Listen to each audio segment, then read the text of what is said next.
Electrogas, a corrupt agreement from its very conception that the Maltese government appears to have no desire to annul. With this proposal of the pipeline, which is going to join the Delimara plant with the continent, the government seems determined to continue rewarding corruption, while for the coming 40 years, forcing the Maltese people to continue burning fossil fuels, a source of polluting energy that the rest of the world is distancing itself from. With this pipeline, the government intends to invest, in your name, €400 million to continue enriching he who the state itself is accusing of being an assassin. The company which operates the LNG plant in Delimara goes by the name Electrogas, a consortium formed by a number of companies, with Jorgen Fenech being one of the owners, a person who was born into one of the most powerful dynasties in Malta, as well as the person formerly accused by the state of the assassination of the journalist Daphne Caruana Galizia. Electrogas came into being when in 2013 the Labour Party was elected into government with the promise of restructuring the generation of energy in the country. In a couple of months, the government worked hard to issue a tender so that Malta switches to LNG immediately, liquefied natural gas.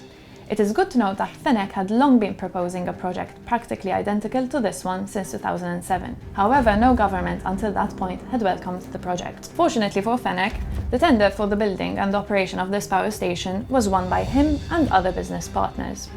It also occurred that the same firm of auditors who were responsible for the most crucial decisions to choose the company that would operate this plant was at the same time opening secret offshore companies for the then Energy Minister Konrad Mizzi and the Prime Minister's Chief of Staff Keith Schembri, two of the people that obviously had a lot of power in the decision regarding who would win the contract worth billions of euros. When Mizzi and Schembri were asked by foreign banks how much they intended to deposit into their accounts, they answered €5,000 each, every day, and that this money would be paid to them from another two secret companies.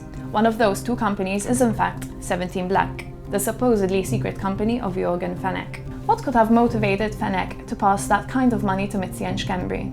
We don't know the exact answer. Also because 8 months after Daphne revealed the existence of 17 Black, the order for Daphne to get eliminated was released.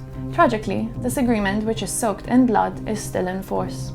Actually, above and beyond that, if this pipeline is built using public funds, the company Electrogas will enjoy a huge cut in expenses and therefore an enormous increase in profits. Since the Maltese people have to keep buying energy from Electrogas, despite the fact that the gas is going to be supplied by someone else, the Maltese are bound to give back millions in compensation to Electrogas. Compensation which reaches €85 million, with millions of that sum possibly finding themselves in the pocket of the man who the state itself is accusing of being an assassin. And while this pipeline is being advertised as hydrogen ready, what the proponents are not advertising is that 99% of hydrogen is made through fossil fuels anyway. This is because hydrogen must be created by man with machinery that requires these fossil fuels to function. And thus, we're back to square one. This is while in 2021, Malta already greenlit the development of a second interconnector to buy electricity from Europe without added pollution. Malta does not require any project which binds it to fossil fuels for the coming 2 generations, and even less, a project which awards behaviour which deserves nothing but contempt. And now that the MEP elections are around the corner, we should use the opportunity to exert pressure for this project not to go forward. We have included a link in the description of this video where you can submit your details, allowing us to send a letter to the Maltese government and MEP candidates on your behalf. The Melita pipeline is a grave and unacceptable insult to the country's honest citizens and the effort to eliminate fossil fuels once and for all. We can only win if we stand up to them together.